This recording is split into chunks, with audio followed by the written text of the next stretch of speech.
कि जो detail page है वो इसने बहुत ही अच्छा बनाया है। यहाँ पर आप देखें कि काफ़ी ज़बरदस्त इसने जो सेक्शंस बना दिए हैं और जो डिज़ाइन मैंने दिया था ऑलमोस्ट वैसा ही है। राइट साइड पर जो है वो सेक्शन प्राइसिंग का वो फिक्स्ड है और लेफ़्ट साइड पर ये पेज स्क्रॉल हो रहा है। अस्सलाम वालेकुम जी, गूगल ने एक नया धमाका किया है इंटरनेट के ऊपर और मैं इसको एक्सप्लोर करने वाला था, यूज़ करने वाला था, तो आई थॉट कि मैं इसकी वीडियो भी बना लेता हूँ ताकि आप लोगों के साथ भी शेयरिंग हो जाए कि भाई ये क्या है, कैसे यूज़ करना है। सबसे पहले तो ये कि ये इसकी वेबसाइट है और लिंक डिस्क्रिप्शन में मौजूद होगा। आपने इसको डाउनलोड कर लेना है अपने ऑपरेटिंग सिस्टम के हिसाब से। तीनों प्लेटफॉर्म जैसे मैक ओएस, विंडोज़ और लिनक्स पर ये मौजूद है। ये एक IDE है जो कि AI पावर्ड है, बिल्कुल उसी तरह से जैसे आपके पास कर्सर है, विंडसर्फ है, या फिर आपके पास गिटहब कोपायलट है जो कि आप VS कोड में भी यूज़ कर सकते हो। नंबर 1, ये फ्री है। 50 रिक्वेस्ट पर डे आप लोगों के पास फ्री हैं। और गूगल का by the way latest model जो कि जेमिनी 3.0 है, रिसेंटली जो रिलीज़ हुआ है वो इसमें मौजूद है। क्लॉड 4.5 भी मौजूद है, तो आप मल्टीपल मॉडल इसमें ट्राई कर सकते हैं। अगर आप प्रोडक्ट पे क्लिक करेंगे तो ये प्रोडक्ट का ओवरव्यू है जिसमें आपको ये बता रहा है एजेंट मोड है, आपके पास आर्टिफैक्ट्स हैं। आर्टिफैक्ट्स इज बेसिकली जब आप इसको एक टास्क देते हो तो ये अपनी प्लानिंग करता है और उस प्लानिंग को ये आर्टिफैक्ट बोलता है। इट्स समथिंग लाइक PRD, जो आप अगर वाइब कोडिंग जानते हो तो उसमें आप PRD बनाते हो। और इसमें एक अच्छी चीज़ ये है कि आप अपना कमेंट ऐड कर सकते हो PRD में। लेट्स इमेजिन जैसे आप गूगल डॉक में काम कर रहे होते हो और आपने कोई फीडबैक शेयर करना है तो उसमें आप कमेंट ऐड कर सकते हो। तो बिल्कुल उसी तरह से आप अपनी सजेशंस इनपुट करोगे और ये उनकी बेस पर उस पर प्रूव कर रहा होगा। तो बाकी VS कोड की तरह का इंटरफेस है। एक्चुअली में ये VS कोड का क्लोन ही है और अच्छी बात यह है कि बिल्कुल उसी तरह से ये काम करेगा, तो आपको ज़्यादा डिफ़िकल्टी नहीं होगी। सो मैंने ऑलरेडी डाउनलोड किया हुआ है और डाउनलोड करने के बाद आपको लॉगिन करना पड़ेगा। आपकी जो VS कोड की सेटिंग्स हैं वो भी ये इंपोर्ट कर लेगा, तो मैंने ऑलरेडी इंपोर्ट कर ली है। तो मैं इसको स्टार्ट करता हूँ। स्टार्ट करने के बाद इंटरफेस देख लें, आपके पास बिल्कुल VS कोड जैसा लग रहा है। लेफ्ट साइड पर आपके पास ऑप्शन आ रहे हैं और राइट साइड पर बिल्कुल गिटहब कोपायलट की तरह के ऑप्शंस आ रहे हैं। यहाँ पर मैं मैसेज कर सकता हूँ, प्लानिंग मोड आ रहा है और यहाँ पर आपके पास डिफरेंट मॉडल्स आ रहे हैं जैसे जेमिनी 3 प्रो और क्लॉड सोनेट 4.5 और थिंकिंग मॉडल है, मीडियम है। और यहाँ पर प्लस के बटन पे क्लिक करेंगे तो आपके पास मेंशन या वर्क फ्लोज भी आपके पास मौजूद हैं जो कि हम क्रिएट कर सकते हैं मैनुअल। और उसके साथ साथ यहाँ पर टॉप राइट पर ओपन एजेंट मैनेजर का बटन है, जिसको क्लिक करने के बाद ये आपके पास एजेंट मैनेजर ओपन हो जाता है जिसके अंदर आप टास्क असाइन कर सकते हो और असाइन करने के बाद इसको ऑटोनोमसली एसिंक्रोनसली मल्टीपल टास्क पर काम करने दे सकते हो। तो मैं ओपन फोल्डर करता हूं और ओपन फोल्डर करने के बाद आप अपना जो फोल्डर है जिसके अंदर आपका कोड पड़ा हुआ है वो आप यहां पर ऐड कर दोगे। मेरा वेबसाइट का कोड पड़ा हुआ है, जो मैंने अपनी वेबसाइट पर्सनल बनाई है उसका कोड पड़ा हुआ है। तो मैं ओपन फोल्डर करता हूं तो ये देखिए हमारे पास ये आ गया। और अगर मैं आपको पर्सनल वेबसाइट भी साथ साथ दिखा दूं तो ये कुछ इस तरह की लगती है। और इसमें हम ऐसा करते हैं, कोई नया फीचर ऐड करके देखते हैं कि ये कैसा रहता है। ओके, वेबसाइट पर मैंने देखा है कि यहाँ पर ट्रेनिंग्स का ऑप्शन मौजूद नहीं है, तो मैं ये चाहूँगा कि जो हमारा एंटी ग्रेविटी एजेंट या जो एडिटर हमने ऐड किया है वो ट्रेनिंग्स का ऑप्शन ऐड कर दे और उसमें मैं इसको गाइड कर दूं कि भाई आप मेरी जो यूट्यूब की थंबनेल्स हैं वो लगा दो या फिर आप सेक्शंस बना दो डिफरेंट ट्रेनिंग्स के और उसको क्लिक करने के बाद यूज़र जो है वो उसको डिटेल पेज में देख सके। सो मैं इसको प्रॉम्प्ट देता हूँ और प्रॉम्प्ट देने के बाद लेट्स सी कि ये कैसे आउटपुट लेकर आते हैं। तो हम ओपन एजेंट मैनेजर पे क्लिक करते हैं। एजेंट मैनेजर में हम नेक्स्ट के बटन पे क्लिक करते हैं। सो यहाँ पर जेमिनी 3 प्रो सिलेक्टेड है, प्लानिंग मोड है और यहाँ पर हम इसको अपनी प्रॉम्प्ट देते हैं। तो मैं रिक्वायरमेंट टाइप इन करता हूँ और मैं आपको बाद में दिखाता हूँ कि मैंने क्या एंटर करना है। सो मैंने प्रॉम्प्ट यहाँ पर एंटर कर दी है और इसको टेस्ट करने के लिए हम इसको एंटर करते हैं, बट मैं इसको फुल स्क्रीन करने के बाद आपको दिखा भी देता हूँ। बल्कि आप ऐसा करें कि वीडियो पॉज करने के बाद आप इसको एक दफ़ा पढ़ लें तो आपको आइडिया हो जाएगा। बेसिकली मैं इसको ये आइडिया दे रहा हूँ कि आपने ट्रेनिंग्स का पेज बनाना है और मैंने रेफरेंस दे दिया है कि इस तरह का बनाना है। और उसके बाद ये हमारा जेमिनी 3 प्रो भी सिलेक्टेड है। हम यहाँ पर क्लॉड सोनेट 4.5 भी सिलेक्ट कर सकते हैं जो कि मेरा फेवरेट मॉडल है, काफ़ी अच्छे तरीके से ये काम करता है। तो बट क्योंकि हम जेमिनी को भी टेस्ट कर रहे हैं तो हम ये 3 प्रो ही ट्राई कर लेते हैं। और उसके बाद हमारे पास यहाँ पर नीचे कुछ ऑप्शंस आ रहे हैं। फॉर एग्जांपल ओपन एडिटर है, यूज़ प्लेग्राउंड है। तो मैं ये सेंड करता हूँ बिकॉज आई डोंट नो कि ये इसके बाद क्या होगा, ये क्या करेगा, क्वेश्चंस करेगा, पीआरडी बनाएगा, वट जो भी ये करता है। लेट्स सी कि ये कैसे आउटपुट लेकर आता है। तो यहाँ पर राइट साइड पर देखें टास्क की प्रोग्रेस दिखा रहा है कि कितनी टास्क हो रही हैं। Explore code base and understand project structure, ये इसने कर दिया। और राइट साइड पर कमेंट का बटन आ रहा है, तो आप अपना कमेंट भी यहाँ पर ऐड कर सकते हैं, विच इज़ कूल, जो कि नया है।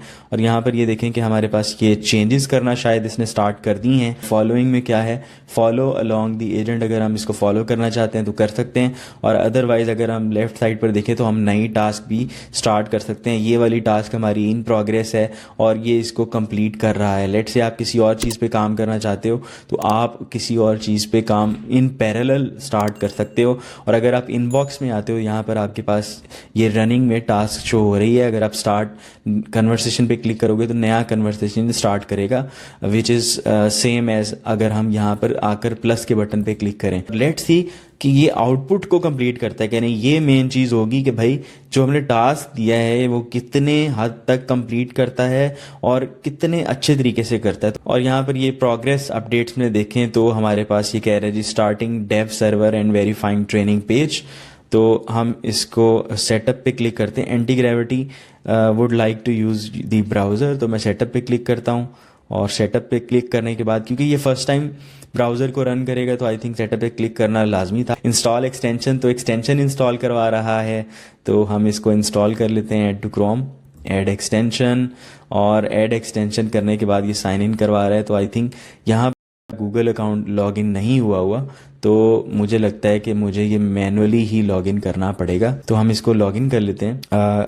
यहाँ पर हम इसको लॉगिन करते हैं। दोबारा से हम वापस एजेंट में जाते हैं और यहाँ पर ये कह रहा है कि ओपनिंग यूआरएल इन ब्राउज़र, ऑलवेज अलाउ, यहाँ पर अलाउ वंस भी है, तो मैं इसको ऑलवेज अलाउ कर देता हूँ।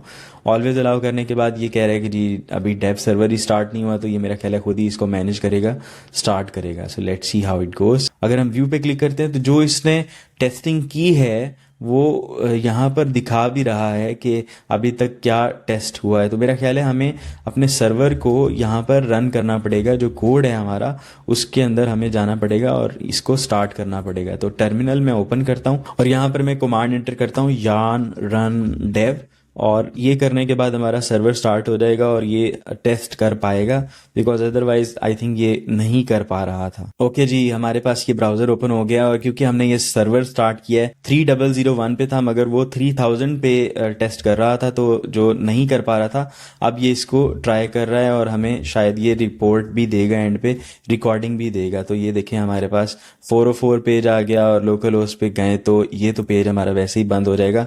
अगर हम वापस जाते हैं तो ये ट्रेनिंग का पेज बनाया। इट्स नॉट बैड गाइस, देखिए professional trainings, freelance mastery, upper success strategy, vibe coding for developers, और ये जो इमेजेस हैं ये भी ये खुद ही लेकर आया है। ऑल्दो ये जो डिज़ाइन हमने इसको दिया था ये बिल्कुल वैसा नहीं है, बट एटलीस्ट इसने एक अच्छा काम करके दिया है और आपके सामने यहाँ पर ये लेकर आया है, जो कि एक अच्छी बात है और यही हम इससे एक्सपेक्ट कर रहे थे। अब हम इसको टास्क देते हैं कि आपने डिटेल स्क्रीन भी ऐड करनी है। तो डिटेल स्क्रीन का सबसे पहले मैं इसको स्क्रीनशॉट दूंगा और स्क्रीनशॉट के मुताबिक मैं ये कहूँगा कि ये इसको कंप्लीट करके लेकर आए।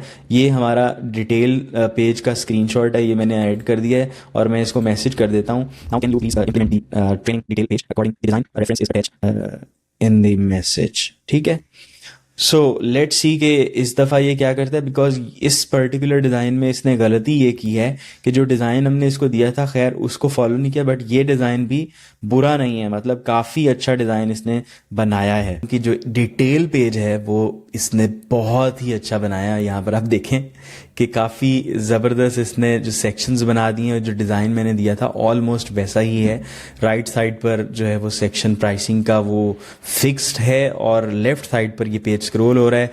यहाँ पर जो डिफरेंट मॉड्यूल्स हैं वो मैं एक्सपेंड कर सकता हूँ, कोलैप्स कर सकता हूँ, और यहाँ पर इंस्ट्रक्टर की इन्फॉर्मेशन और रिव्यू वगैरह की इन्फॉर्मेशन आ रही है। और ना सिर्फ ये जो सेक्शन है इसमें इसने रिव्यूज और टोटल स्टूडेंट्स, लास्ट कब अपडेट हुआ है, ये सारी इन्फॉर्मेशन यहाँ पर दिखा रहा है। Really really amazing. अच्छा, अब हम ये चेक करते हैं कि जो जिसने कोड किया है ना वो कैसा है, उसकी क्वालिटी कैसी है। तो हम वापस VS कोड वाला जो हमारा क्लोन है यानी एंटी ग्रेविटी, उसमें आएंगे और ये जो लेफ्ट साइड पर सोर्स कंट्रोल का बटन है, इसको अगर क्लिक करेंगे तो यहाँ पर बहुत सारे ऑप्शंस या फिर फाइल्स आपके पास नज़र आ रही हैं। उन फाइल्स में अगर आप जाते हैं तो ये दिखा रहा है कि इसने कौन कौन से मॉड्यूल्स या पेजेस क्रिएट किए हैं। ये एक पेज क्रिएट किया है और ये एक पेज क्रिएट किया है जो कि डिटेल स्क्रीन के लिए होगा। और यहाँ पर ट्रेनिंग कार्ड अलग अलग से इसने कंपोनेंट्स बनाए हैं, रीयूजेबल कोड बनाया है, ऑर्गेनाइज्ड है। अभी तक तो मुझे बहुत अच्छा लग रहा है। इंटरफेस भी इसने इसके अंदर ही बना दिया, which is absolutely fine for now. और कोर्स साइड बार है, इंस्ट्रक्टर का सेक्शन है, रिव्यू सेक्शन का एक अलग से कंपोनेंट बना दिया है, सिलेबस सेक्शन एक अलग से बना दिया है। जैसे मैंने इसको बोला था कि आपने जेसन फाइल क्रिएट करनी है, तो ये जेसन फाइल के थ्रू ही डेटा को लेकर आया है और एब्सोल्युटली मेरी जो इंस्ट्रक्शंस थी वो इसने फॉलो की हैं। तो मुझे तो ये आईडी काफ़ी अच्छी लगी है और ये बिल्कुल फ्री है, तो आप इसको मज़े से यूज़ कर सकते हैं और अपना काम चला सकते हैं। और बाय द वे, अगर मैं अपनी वेबसाइट पे जाता हूँ और बैक पेज करता हूँ तो ये डिफरेंट कोर्सेज जो अवेलेबल हैं उन पे अगर मैं क्लिक करता हूँ तो ये सभी कोर्सेज के लिए इसने अलग अलग से जो पेजेस हैं वो बनाए हैं, विच इज़ एब्सोल्युटली अमेजिंग। ये देखें डाटा, क्योंकि trainings.json से आ रहा था तो वो डायनेमिक है, जिसकी वजह से इसको बड़ी ही आसानी से ये फ़ायदा हो गया कि ये इसको सेपरेट सेपरेट रख सकता है। ऑल्दो इन पेजेस के अंदर 2 मिस्टेक्स हैं और उन मिस्टेक्स में ये है कि ये जो टॉप पे हमारे पास जो नेविगेशन बार है या मेन्यू है वो नहीं है, जिसकी वजह से हमें यहाँ पर डिफ़िकल्टी फेस हो रही है कि हमने अगर किसी और पेज में जाना है तो हम नहीं जा सकते। तो मैं इंस्ट्रक्शंस दे सकता हूँ कि can you reuse the header from the home page and reuse it in these pages as well what we have created so that user can easily navigate back and forth। Task दे दी है और इस task को भी ये complete करने के बाद हमें ये बता देगा, बट उस वक्त तक हम ये करते हैं कि इसकी कुछ ऑप्शंस को मैं आपको रिव्यू करवा देता हूँ। फॉर एग्जांपल यहाँ पर हमारे पास सेटिंग्स का ऑप्शन है और जिसमें मैं देख रहा हूँ कि इन्होंने वो सभी फीचर्स ऐड किए हैं जो कि मॉडर्न एक IDE के अंदर होने चाहिए या फिर कोडिंग एडिटर में होने चाहिए। फॉर एग्जांपल टर्मिनल की ऑटो एग्जीक्यूशन के बारे में इन्होंने यहाँ पर बताया हुआ है कि ऑटो रखनी है या फिर आपने टर्बो रखनी है। इसके अलावा अलाउ लिस्ट प्रोवाइड की हुई है। कई बार ये होता है कि हम कुछ टर्मिनल की टास्क को या कमांड्स को एग्जीक्यूट होने देना चाहते हैं और कुछ को नहीं। इसी तरह से हमारे पास डिनाई लिस्ट बनी हुई है। फॉर एग्जांपल हम ये चाहते हैं कि जो कुछ टास्क ऐसी हैं, ये कमांड्स ऐसी हैं जो हम एग्जीक्यूट नहीं होने देना चाहते। हम ये नहीं चाहते कि AI कोडर हमारे सिस्टम को ही वाइप आउट कर दे, तो ऐसा हम बिल्कुल भी नहीं चाहेंगे। तो वो हम डिनाई लिस्ट में ऐड करते हैं। इसके अलावा यहाँ पर और भी बहुत सारे फीचर्स हैं, auto continue, auto fix lengths है, open agent on reload, advance settings जाए तो इनेबल डेमो मोड है, बीटा, और ये हमारे पास यहाँ पर ब्राउज़र की भी सेटिंग्स हैं।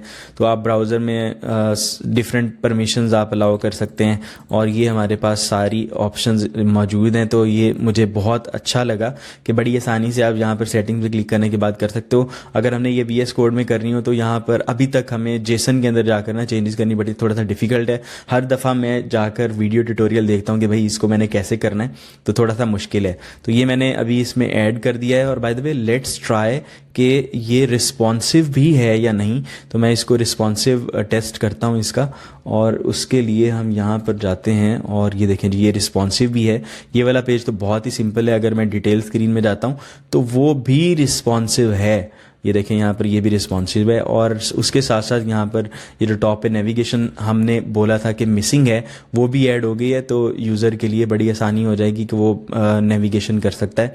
सो ये एक अच्छी चीज़ है इस पर्टिकुलर IDE की, और मैं तो फ़ैन हो गया हूँ भाई। और मुझे और क्या चाहिए, क्योंकि ये बिल्कुल फ्री में है। और आप अगर इसको वॉक थ्रू को ओपन करना चाहते हो तो ये देखें यहाँ पर इसने पहले प्लानिंग की है, फिर उसके स्क्रीनशॉट्स एनालाइज किए हैं और एंड पे आपको स्क्रीनशॉट्स भी बता दिए कि भाई इसमें क्या हमने बनाया है।